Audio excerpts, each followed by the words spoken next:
একটা নির্বাচনের সময় ঘনিয়ে আসছে, কিন্তু কেউ কাউকে বিশ্বাস করছে না। আর কারা পর্দার আড়ালে হাসছে তা কি আপনি জানেন?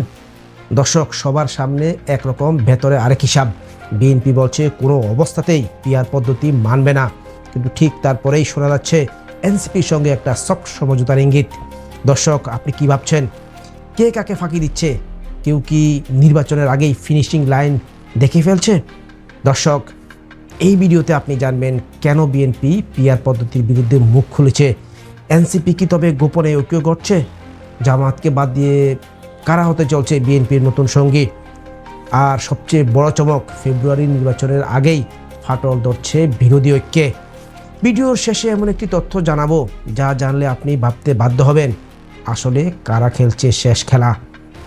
চলুন একে একে মূল ঘটনা উন্মোচন করি। 2025 সালের জুলাই নির্বাচনের ঘণ্টা বেজে উঠেছে।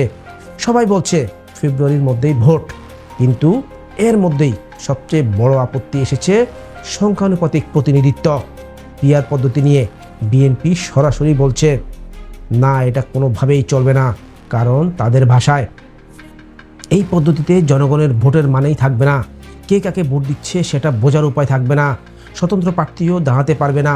আপনি জানেন দর্শক, এই পদ্ধতিতে ছোট দলগুলোও কম ভোট পেয়েও বড় অংশীদার হতে পারে। বিএনপি বলছে এতে ঝুলন্ত সরকার হবে, দুর্বল হবে শাসন ব্যবস্থা বা শাসন ক্ষমতা। দর্শক, ছোট দলগুলো আসলে ঠিক কি বলছে? তারা বলছে এক ফ্যাসিস্টকে হটিয়ে আরেক ফ্যাসিস্টকে আনতে চাই না। এটা সরাসরি বিএনপিকে টার্গেট করেই বলা, কারণ যদি বিএনপি 2/3 পেয়ে যায় তাহলে আবার শুরু হবে একক আধিপত্য। তাহলে প্রশ্ন, বিএনপির আশঙ্কা আসলে গণতন্ত্রের নামে জোট নয়, বরং নেতৃত্ব হারানোর ভয়, তাই না? সালাউদ্দিন আহমেদ জানিয়েছেন জামায়াতকে নিয়ে এবার বিএনপি জোট করছে না। আগে যা ছিল কৌশলগত, এবার আর প্রয়োজন নেই। কিন্তু এনসিপি তাদের সঙ্গে গোপনে সমঝোতা হতে পারে, এই ইঙ্গিত দিয়েছেন সালাউদ্দিন নিজেই। তিনি বলেছেন এনসিপিকে একবারে উড়িয়ে দেওয়া যায় না। এটাই কি আগাম বার্তা? পিআর পদ্ধতি না মেনে নিজেদের মতো করে জোট তৈরির প্ল্যান? বিএনপি চায় উচ্চকক্ষ গঠিত হোক নিম্নকক্ষে প্রাপ্ত আসনের অনুপাতে, অর্থাৎ ভোট নয়, আসন ভিত্তিক প্রতিনিধিত্ব। তাদের মতে এভাবে মেধাবী অভিজ্ঞ মানুষ আসবেন, প্রকৌশলী, চিকিৎসক, সমাজবিজ্ঞানী, ক্রীড়াবিদ, এমনকি বঞ্চিত জনগোষ্ঠীর প্রতিনিধিত্বও থাকবে। তবে এখানেও দ্বন্দ্ব। পিআর চায় যারা, তারা বলছে এটা গণতান্ত্রিক ভারসাম্য আনবে।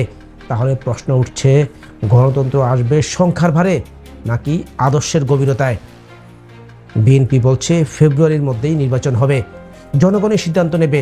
তবে কিছু দল বলছে বিচার না হলে ভোট নয়।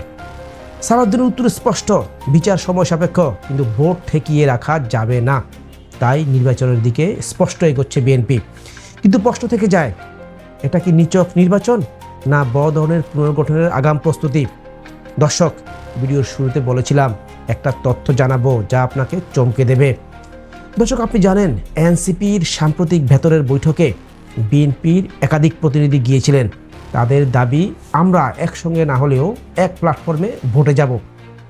এটাই কি গোপন চুক্তি যার মাধ্যমে পিআর পদ্ধতিকে ঠেকিয়ে নতুন এক স্ট্র্যাটেজিক জোট গঠনের দিকে এগোচ্ছে বিএনপি?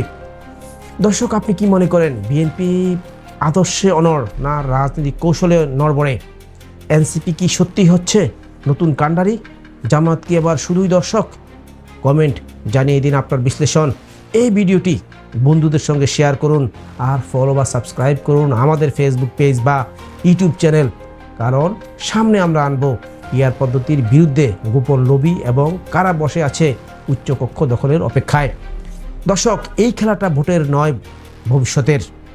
যে দেশ নিজেই তার আইন, বিচার আর প্রতিনিধি ঠিক করতে পারে না, তার গণতন্ত্র ঠিক থাকে না, থেকে যায় শুধু বিভাজন আর সন্দেহ।